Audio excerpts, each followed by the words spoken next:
Jeff Goodell is the author of seven books, and the most recent book that he wrote before this new one was The Water Will Come. It was about the uh, problems and adaptations possible with the rising ocean level. His new book is The Heat Will Kill You First. Thank you for joining me, Jeff.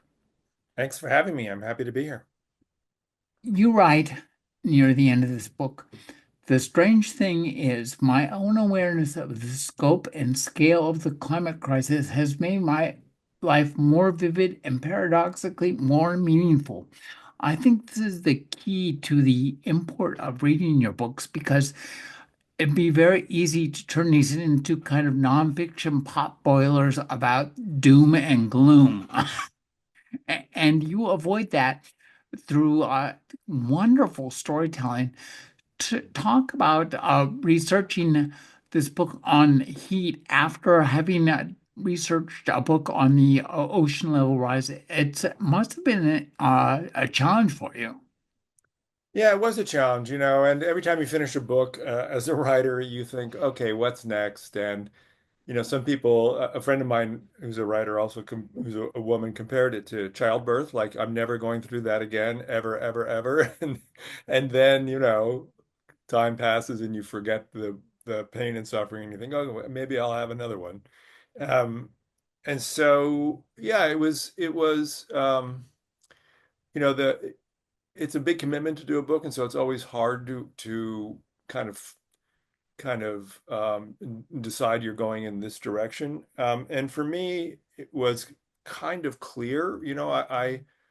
I happened to be in Phoenix on a really hot day, in I think it was the summer of 2018, and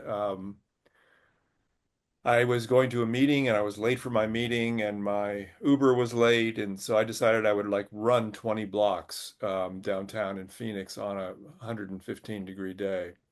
Not a wise thing to do, but I just did it thoughtlessly. I just ran out the door of the hotel.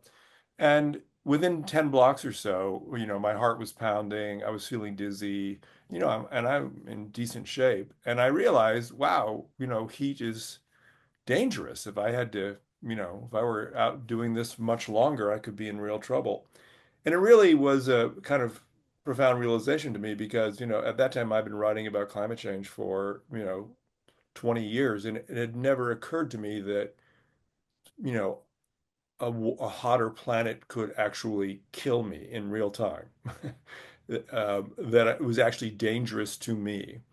And that was the birth of the book. And, what was important about the book compared to The Water Will Come about sea level rise was, sea level rise story is really important for all kinds of reasons that living on the California coast, and presumably many of your readers know for all kinds of reasons.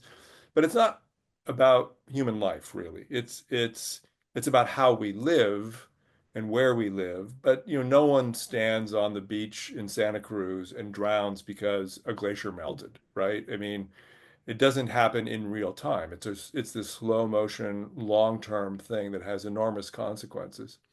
Whereas heat is something that, as I say in the book, can kill you like a bug zapper. I mean, it's really not about infrastructure and about, real estate values and, water, although it's connected to things like drought. But it's really a story about humans and about living things and what it does to us and to all living things. So in that sense, it's very different from the sea level rise book. It struck me that your books, which deal with both the present and the future, are a kind of hybrid of, both science writing and, to a certain extent, science fiction. And I think that the best way to explain this comes from William Gibson, a science fiction writer, who once said, the future has already arrived. It's just not evenly distributed. And I think you are a man who goes to the places where it is not evenly distributed, finds the future, and then looks at the future that exists right now in the present. That's a very thoughtful way to put it. And I've never thought about it that way. I've heard that quote before, but I think that's true. I think that's very like that describes my kind of reporting and narrative technique pretty succinctly. I really do want my books to be about the present moment. I think that a lot of writing and thinking about climate change and lots of things, but especially climate change is focused on the future and focused on what will happen, 50 years from now and what will happen to future generations and to our grandchildren and things like that, which are all worthy things to think about. But they also make it feel like a distant event that may or may not happen, and that, we all have plenty of things to worry about in our lives and to think about. And so it's not exactly a way of framing what's going on in our world that is going to inspire either much action to do anything about it or even much interest to read a book about it. I really wanted to focus on what it means to us now, living here today in 2025. That's why I called this book "The Heat Will Kill You First," which my publisher initially was not thrilled about. I can understand that. Yeah, they were like, "No, Jeff, this is not the title. Is going to be the title of your book. No one is going to buy a book called "The Heat Will Kill You First." And I really argued for it.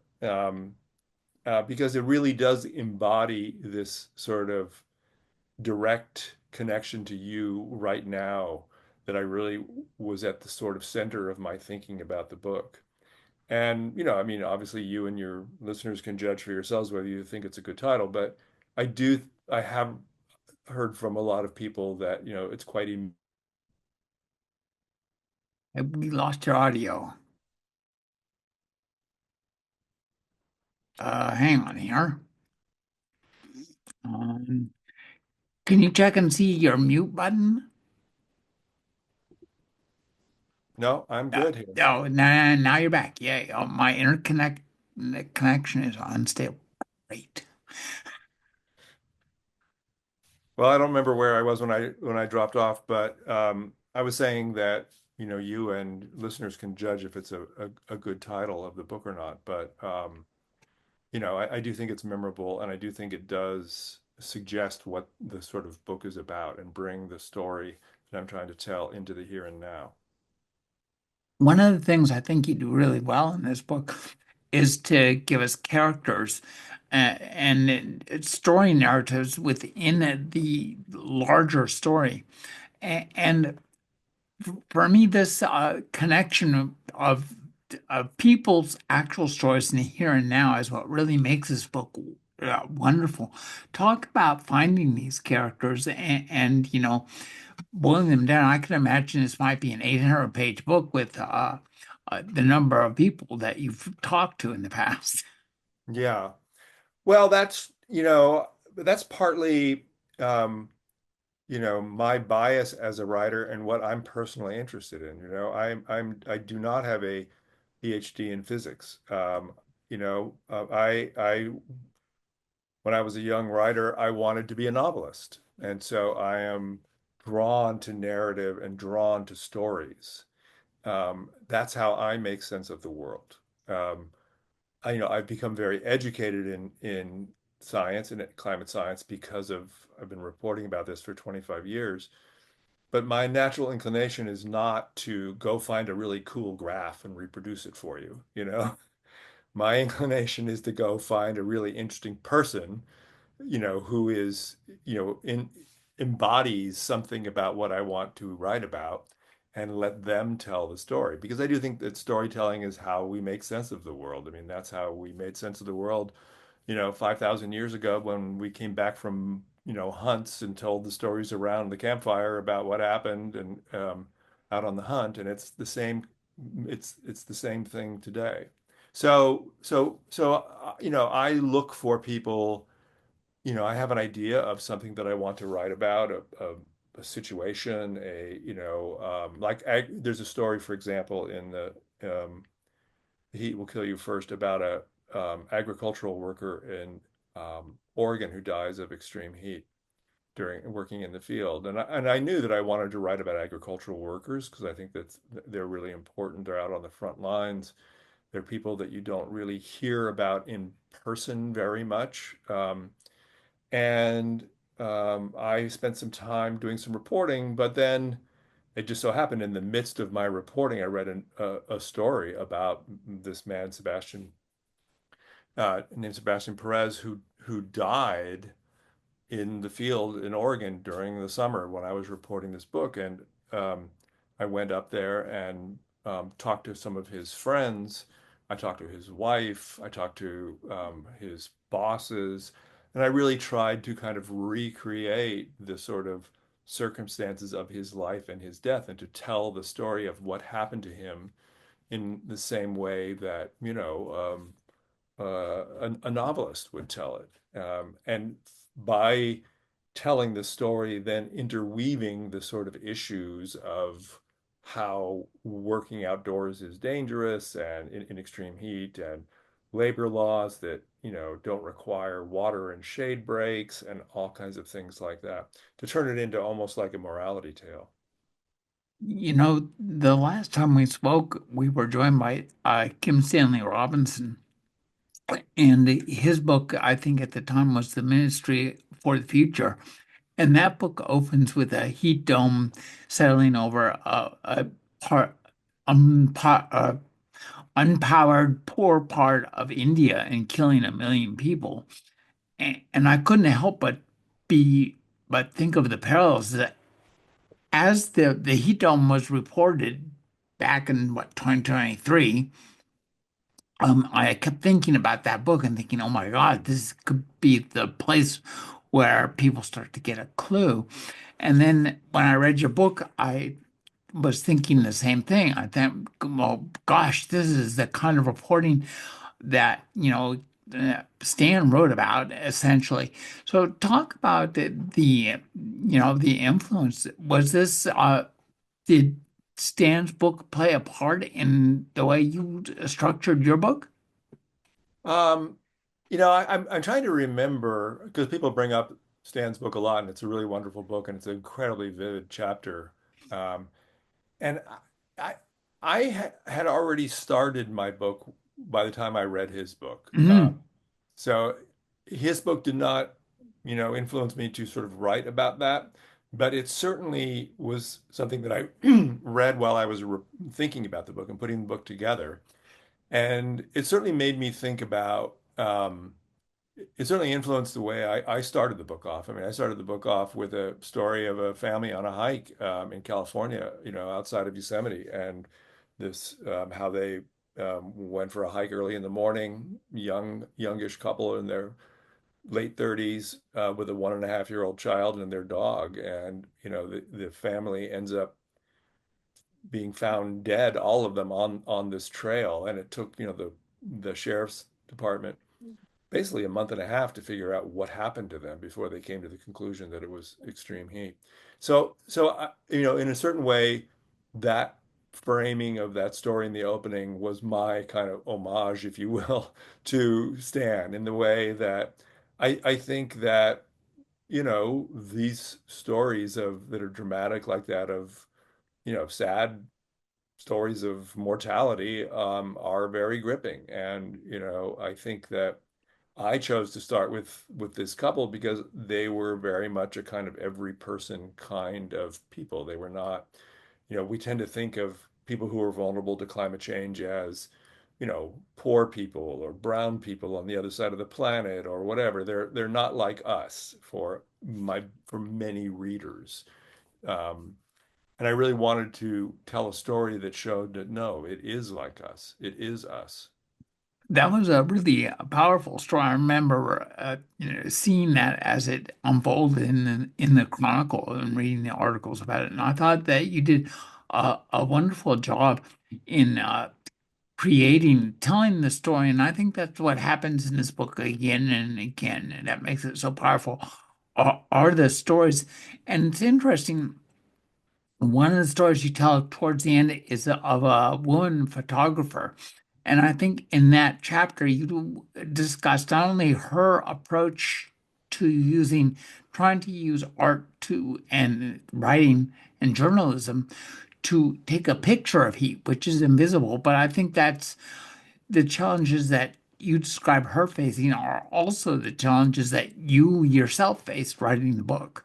Exactly, exactly. And that's sort of why that fascinated me. And she's just to clarify what you're talking about, she's a photographer who's Pakistani and was on assignment for one of the British newspapers. It might have been the Guardian or the Independent. I forgot The what. Telegraph. The Telegraph, right. And so she was on assignment in Pakistan for this story about extreme heat. Pakistan is one of the places that has been suffering from a sequence of really hot heat waves in the last years.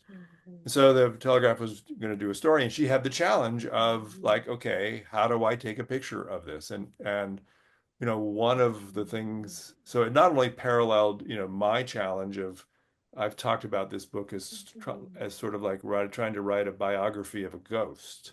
It's something that you can't see. I'm here in Austin, Texas right now, and I'm looking out my window, and I can't tell if it's 70 degrees or 110 degrees outside by looking out the window, right? And so there's nothing visual about heat that tells you, signals anything to your brain that it's hot out there and you need to be careful or that it's risky or whatever. It's very different than other extreme weather events, right? I mean, hurricanes, obviously, um, extreme rainfall, I mean, even drought and things like that, there you get visual signals. So she embodied that challenge, but also, I also wanted to write about how poorly what a poor job the media does in trying to communicate about climate change in general, but heat waves in particular, because when you in where I live in Texas, we have like basically all summers an extreme heat wave. But whenever there's a particularly hot event, you see on the front page of the paper or on websites or on local TV, kids playing in sprinklers or lines of cars going to the beach or things like that that really don't do anything to communicate the sort of human suffering that happens during a heat wave. And so I really wanted to challenge that too. And she understood this, and she was determined to try to take a memorable photo in a way that communicated how dramatic the sort of human suffering was that she witnessed during this heat wave in Pakistan. One of the things that you bring up is that we live in the Goldilocks zone. What do you mean by that? And that's a well-known term now. So what do you mean by that? And how is that changing? So that's a really important idea that I'm glad you brought up. So it's the Goldilocks zone is a phrase that I stole from some astrophysicists here in Texas at University of Texas in Austin here, um, who I was talking to about their search for life, outside of our solar system, and they use this term Goldilocks zone to talk about objects in space that uh, might have the presence of liquid water. Liquid water is seen as a precursor to conditions for life, and it's fairly easily detectable even at these great cosmic distances. So if the planet's too cold, it's a block of ice, even if there is water. If the planet is too hot, of course, it's all evaporated and it's dry and there's nothing there. So they're looking for these planets or these objects, are not planets necessarily, exoplanets, in space that are in what they call the Goldilocks zone. Not too hot, not too cold. And it's a useful phrase to think about why climate change in general and extreme heat in particular is such a risk and why it's so important when we think about sort of the stability of human civilization. And that's simply that, the last 12,000 years, 10,000 years or so, in which human civilization has really developed everything that we know of, from agriculture to obviously cities and things like that, have developed in this 10,000 year period where the temperatures have been very stable. Um, we all know, and everybody who's ever tried to talk about climate change at a dinner party, has been challenged. Oh, there's temperatures of Earth have swung up and down. It's been cold, it's been hot. There have been alligators in on the North Pole. There's been palm trees in Antarctica. Yes, it's absolutely true that the planet has had wild swings of temperature driven by volcanic eruptions and other things. But we humans have developed in a very stable time. And what's happening now as we dump CO2 into the atmosphere, largely from the burning of fossil fuels, is that we're moving out of this Goldilocks zone very fast. We're heating up the planet much, much faster, 100 times faster than it ever has that we're aware of from natural processes. So what that means is that everything, including us humans, but everything that we have built, everything that we think of as civilization, is built to deal with this particularly narrow range of temperatures. And as we move out of that, it's a huge challenge for everything. And I mean, you can see it in the simplest ways with things like airport tarmacs, getting like pudding when it's too hot and planes can't land, and for that matter, they can't take off because it changes the lift under their wings, to things like bridge structures cracking and stressing because the metal in the bridges are not um, designed for this kinds of extreme heat, to our own bodies, in that we can tolerate a certain range of temperatures pretty well, but when it gets hotter than that, when it goes beyond that, we're in serious trouble, just like many other living things. And so we're poorly adapted to this radical rise of temperatures. And yes, there's air conditioning and things like that. We can talk about that. But this Goldilocks zone is a very fundamental idea, to kind of, I think it's when I give talks about my book, I always say that this is one of the two or three most important ideas I want people to come away from. If they understand nothing else about the sort of basics of kind of what I'm talking about in the book, this idea of the Goldilocks zone is one of the most important. There's another concept too that is talked a lot about, especially in terms to heat waves, which is the wet bulb temperature. Talk about that and why that is so important as a good descriptor of the limits of when the humans can survive or not in a heat wave. Yeah, that's a really important point. So maybe the best way to describe this is to start with the sort of realization that I think most people have experienced, which is that, if you're in 100-degree weather in the desert, say in Phoenix or something, or in the Mojave or wherever, it's very different than being in 100-degree weather in the Philippines or in Miami, or for that matter here in Texas. The humidity makes it feel a lot hotter, right? Everyone, I think, recognizes this thing. So, and one of the ideas, one of the reasons is that, our bodies have one mechanism to deal with extreme heat, and that is sweat. And when our bodies start to overheat, our heart starts pumping blood out towards the surface of our skin. We have these little like windshield wiper squirters, pores all over our bodies that squirt water onto the surface of our skin. That when that water evaporates, through evapotranspiration, it takes the heat away and cools the blood under the surface of the skin. That blood recycles and and cools off our bodies.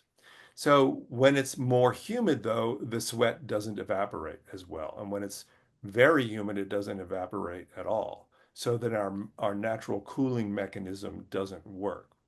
So this wet bulb temperature is an attempt to try to um, measure the conditions that our bodies are actually experiencing in any given situation, rather than just the air temperature, right? So air temperature, if someone says 100 degrees outside, well, okay, then um, we know that when you go out there, there's other factors also that influence how we feel it. Humidity is one of them. So we often have, on the news and other things, this feels like temperature, right? And that's an attempt to be a little bit more accurate, and it'll be a combination of the air temperature and the humidity. But the wet bulb globe temperature is an attempt to go further than that. It was developed by the military because they are very concerned about troops and how they can deal with extreme situations and things. And it looks at all the things that we attempts to mimic what we really feel. So it measures sunlight, it measures wind, it measures humidity, it measures air temperature. It's a much more kind of holistic measurement of what we're actually experiencing. And, scientists who look at what our body temperature can deal with have determined that basically there are, wet bulb temperature limits that our bodies, even if you're at rest, can't function in any, higher temperature. It's about 35 C, which is about 92 degrees, 93 degrees, wet bulb globe temperature. That if you're in that for too long, your body cannot cool off, and basically you will die. So it's basically an attempt to have a much more accurate measurement of the kind of effects of temperatures on our bodies. The effects of temperatures on our bodies are one thing, but also the effects of temperatures on the creatures around us are another, with respect to especially the most important, the most horrific creature that inhabits this earth that has killed more than anything else is Aegis aegypti, mosquito. Yes, most terrifying creature, absolutely. Um, uh, I'm glad you put it that way because everyone, when they think of terrifying creatures, they think of sharks, they think of, lions or whatever.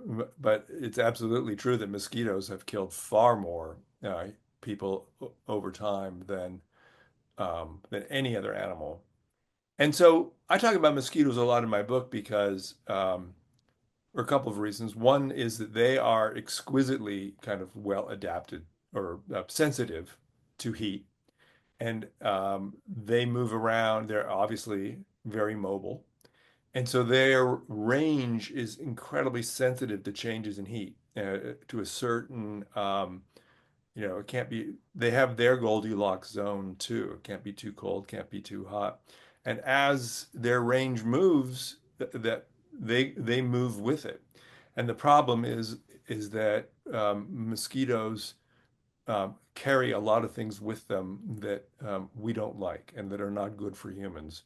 Pathogens that cause diseases, malaria, Zika, dengue fever, things like that. And these, what are called vector-borne diseases, are carried um, by these animals that are exquisitely sensitive to changes in temperature. So the implications of this are enormous. So one of the things I talk about in the book a little bit is the shifting of the malaria range in sub-Saharan Africa. In sub-Saharan Africa, 400,000 people a year or so die from malaria, and the people who are vulnerable, it's changing because the mosquitoes are moving with their Goldilocks zone. So it has enormous implications for people there. Mexico City is a great example also. It was always a place that was cool enough that it didn't have mosquitoes at all. It was beyond their range. It's a high city, and it was always cool enough. Well, now it's getting warm enough that it's moving into the mosquitoes' Goldilocks zone, and now they're starting to see Zika and dengue fever and all these other diseases in a place like Mexico City. And it also, interestingly, has an impact on wildlife. I was just in Hawaii last week doing some reporting for a new book, and I went out looking for some of the native birds from Hawaii. I was on Maui, and there aren't that many left. And the reason there aren't that many left is because of avian malaria, which is carried by mosquitoes, and it has decimated the native birds of Hawaii. But there is a thin band at about 8,000 feet on the um, slopes of the volcanoes there, where these birds have retreated. That is too cold still for the mosquitoes, and so you have this thin band of native Hawaiian birds that are thriving, but as it continues to warm up, that band will keep moving higher and higher, and they don't have much higher that they can go, and they will soon, be extinct. But it's a great example of the consequences of these changing gradients of temperature. One way humans can avoid the high temperature is air conditioning. And you tell a great story of Harold Goodman. And I love your sensibility in this story because he's such an everyman and he affected such an enormous change in our civilization. But air conditioning is maybe not exactly the answer we need. Yeah. So one footnote to that story, which goes to one of your earlier questions about how do I find people that I write about and things. So in doing this book, I knew I was going to write about air conditioning, of course, and that's a really important part of this story. But I didn't like really, I was reading books and, poking around, but I didn't really know how I was going to do it. And then one day I went out for coffee with a friend here in Austin, and he brought along another friend, a woman who was in her 60s. And we're just talking about, I don't know what we were talking about, but it wasn't about my book or anything. And somehow my book came up, and I said I'm writing a book about heat, and the woman said, "Oh, my dad, was in air conditioning. He built an air conditioning business." And I'm like, "Oh, really? What did he do?" And then she started to tell me, and it turns out that it was him. I mean, that she told me enough about his story that I became interested in it. The more I learned about him, the more fascinating it became. And that became the spine of that chapter. And I don't think he'd ever been written about before. There was no press about him at all. So this was a story that came out of, my having coffee with somebody in Austin and talking about her father. And her father turned out to be a fascinating figure. And that's how it works sometimes. You just sort of fall into these things. Um, but as far as air conditioning, air conditioning is something that comes up all the time whenever I talk about my book, and rightfully so. There's this unspoken and sometimes loudly spoken response to my book, which is like, yeah, okay, I understand that heat is a problem and the world's getting hotter and all that, but we have air conditioning. Why don't we just get everybody air conditioning? It's okay. We'll fix it. We have a fix for this, right? And it's like it's such an American like techno fix. We have a problem, we have a machine that'll deal with it, kind of a response to this problem of extreme heat and climate change. And so, I mean, I'm fascinated by air conditioning, and I could spend the rest of this interview talking about it. But the short version of it is that yes, air conditioning is really important. I live in Austin, and I thought as an experiment I would try to write my book without air conditioning. Did not work. This book was not going to get written without being able to retreat to air conditioning. So I personally understand the value and virtue of it. Much of, the southern United States, Florida, Texas, places like this would not be civilized or settled in the way that they are, developed in the way they are without air conditioning. It's an incredibly important tool that saves lives. Um, all that I totally get. But it's also true that, 750 million people on this planet don't even have access to electricity, much less air conditioning. So, when you even begin to talk about air conditioning, you're talking in a kind of privileged bubble that is not shared with much of the world. Furthermore, when you think about the problems of heat and all the things that I write about in my book, it's not just about our being able to survive in a room. It's also about the food that we grow. It's also about, the wildlife, fisheries, all that kind of thing.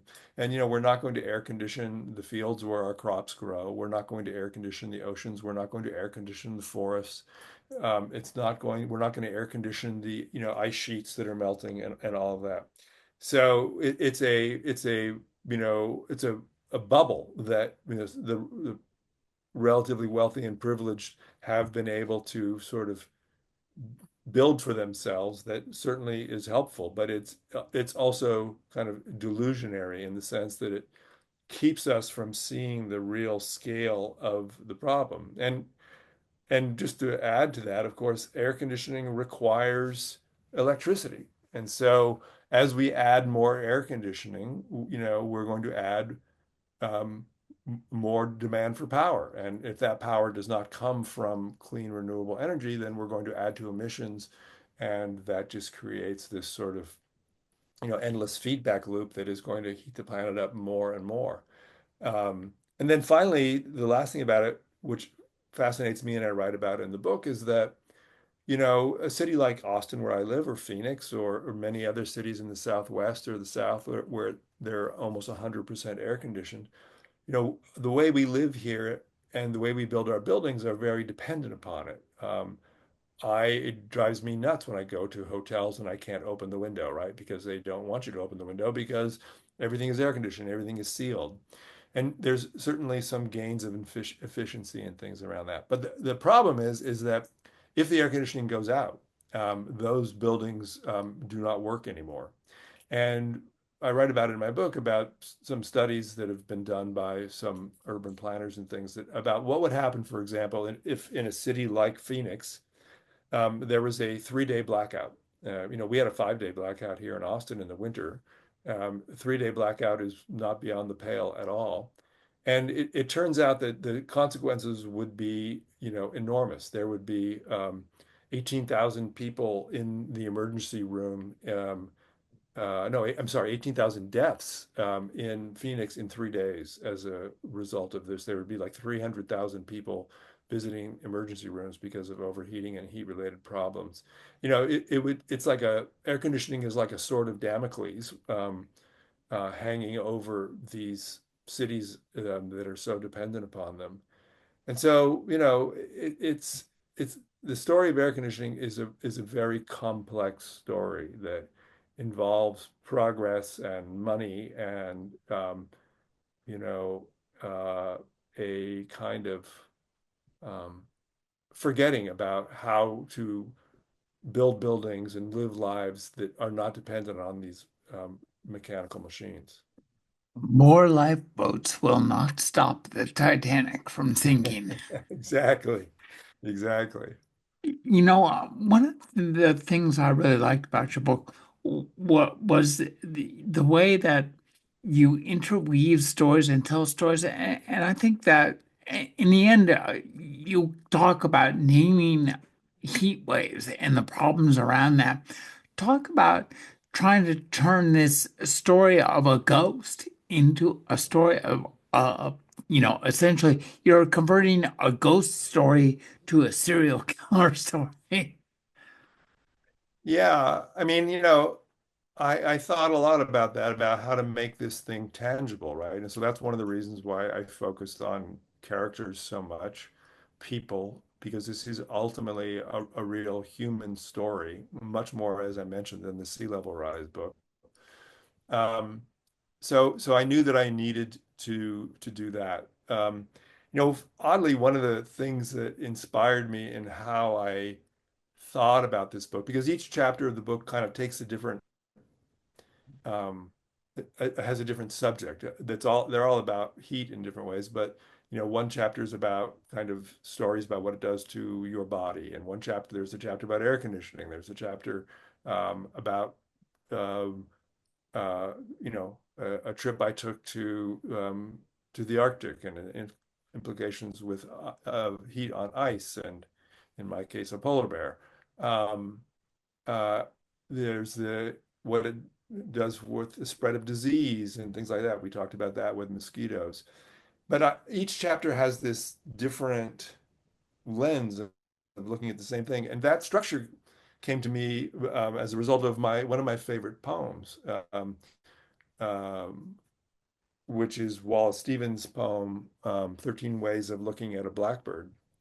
And he writes about a blackbird in, from just all these different perspectives and different ways of seeing this ordinary creature like a blackbird. And I sort of thought about it that way, of describing this, this ghost from 13 or however many chapters I have, I don't remember now, different perspectives. And maybe if we saw it from all these different angles, we would have a better understanding of the thing itself. You know, one of the things that reading this book, I think that's really interesting is you have individual reactions and you realize that I may have an individual reaction to what you are writing in a more general sense. And I'm thinking too now about the blob and and also too about the um rise in sea temperatures because as a kid I saw any number of mildly scary movies when I was a kid, and the movie that really, really terrorized me was Alfred Hitchcock's The Birds. Because in that movie, it's Mother Nature that's against you. That there's nobody you can fight. There's nowhere you can run.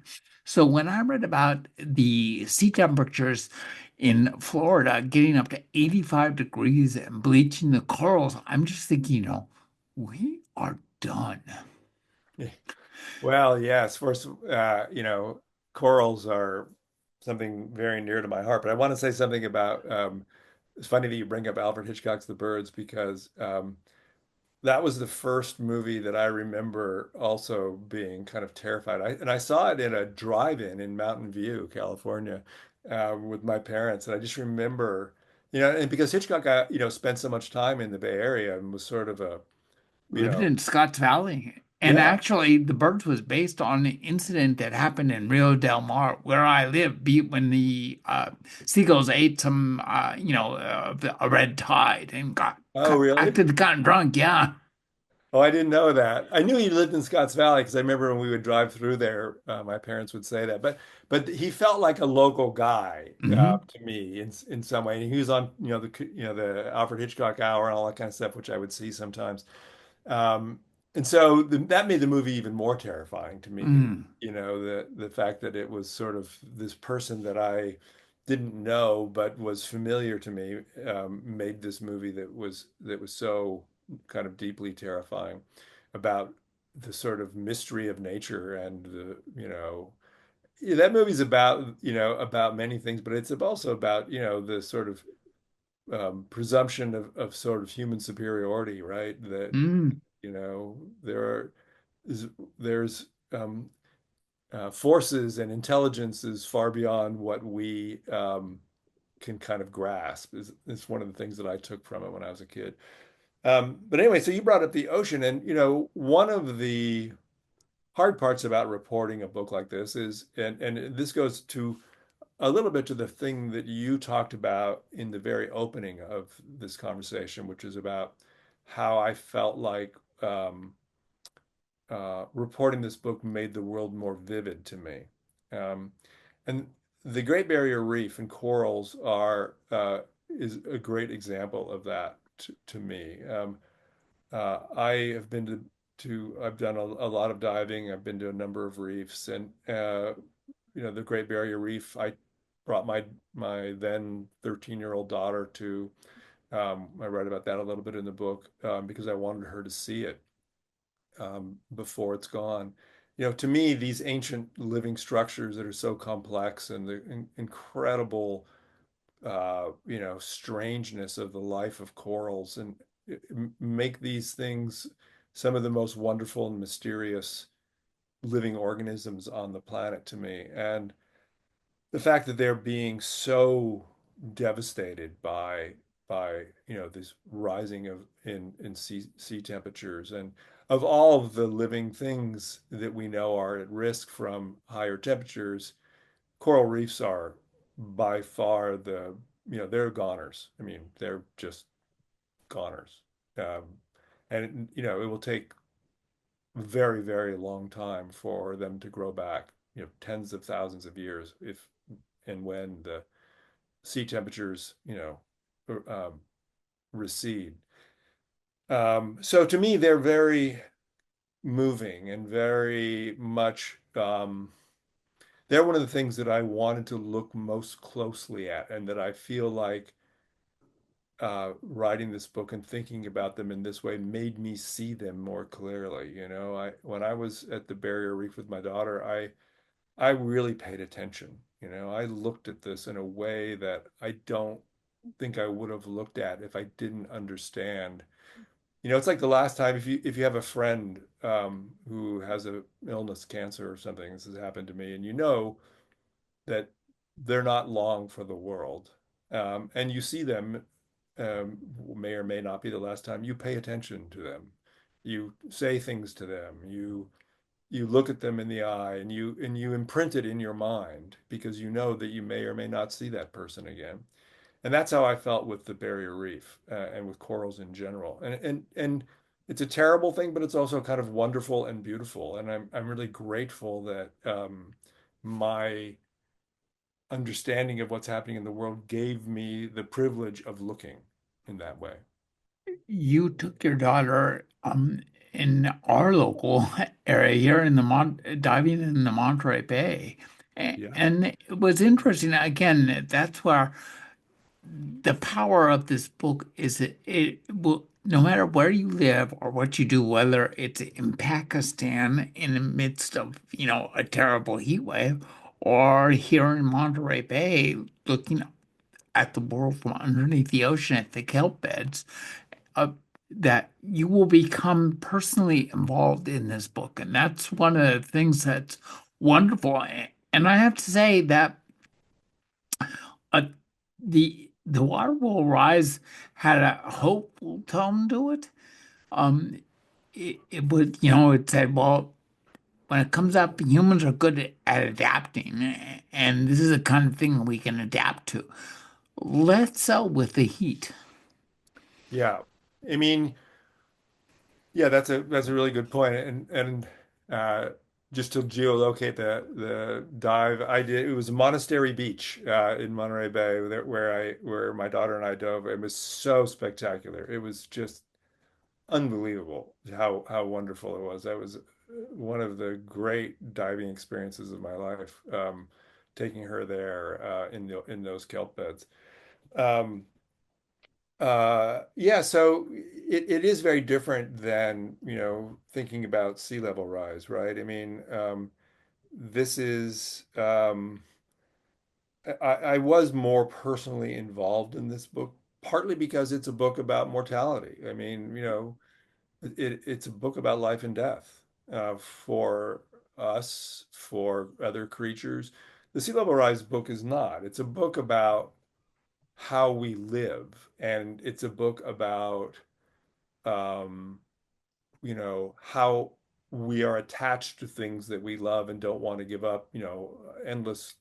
I've met many people who have places that are highly at risk, whether it's on the Outer Banks or whether it's at Imperial Beach in Southern California or wherever, who know their homes are at risk and get floods all the time but don't want to leave. And there's a lot of kind of policy related questions about how insurance works, how we develop policies to encourage people to move away from risky areas. There's a lot of big picture consequences to sea level rise. I mean, you see it there in Santa Cruz, right, with increasing erosion along the coast, and the pier just getting washed away, and you I know, I imagine that my granddaughter will one day look and say that my grandfather used to walk his dogs on that when it was a beach still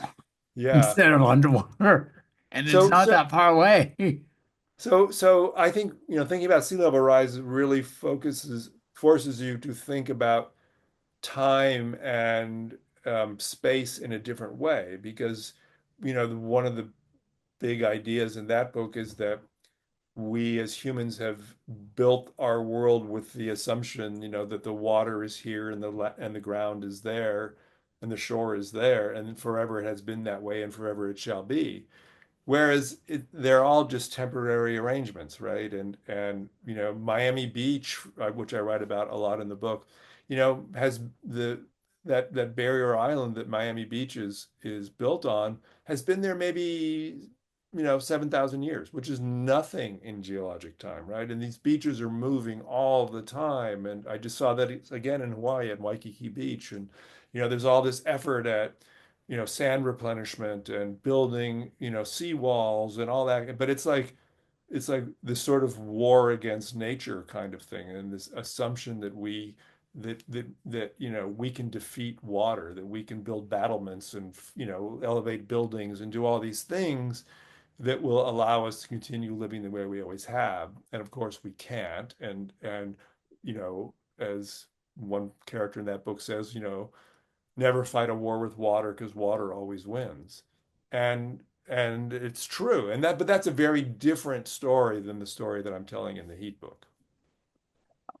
What are you working on now? Well, I'm just getting started on another book. And it's a very um, I'm hesitant to talk much about it because it's so unformed yet. But I'm really interested in accountability, and like what is so we know that burning fossil fuels and everything is what's caused this problem. We have these fossil fuel companies that have profited hugely off of it. They're how how are it's the sort of you broke it, you fix it idea, and so there's a lot of talk right now, a lot of controversy about, some various kinds of lawsuits about towards these fossil fuel companies or not. There's this, And that's covered in this book. yeah, with Freddie Otto and so this new I science, I love those characters. Freddie Otto is great. yeah, I just talked to her this morning, in fact, for something else. So she's fantastic. Yeah. So actually, it was that chapter. When I went around, I've been all around the world on book tour for this book, and whether I'm in India or in Australia or in Singapore, that chapter and that idea of the work that she does, which just to be clear is this thing called climate attribution, where she's a scientist who's looking at impacts of extreme weather events like in the book, I use the example of the heat wave that hit the Pacific Northwest in 2021. And basically, long story short, she's able to use a bunch of modeling and other science to say that that heat wave could not have happened and would not have happened without global warming, without climate change, without higher levels of CO2 in the atmosphere. So she's, beginning to test this, bring up these questions about who is responsible really. And, it changes the dynamic in a big way because before, when someone would ask a scientist, did climate change cause this hurricane or this heat wave or this wildfire or whatever? The scientist would quote some version of what NASA scientist, kind of godfather of climate change scientist James Hansen would say, which is, well, we can't say that it caused that event, but it loads the dice. It makes it more likely. Well, Freddie's work and the work of others are able to say, no, this was caused by that. And once you get into that kind of causation stuff, it brings up a lot of questions about responsibility and things like that. So I'm exploring.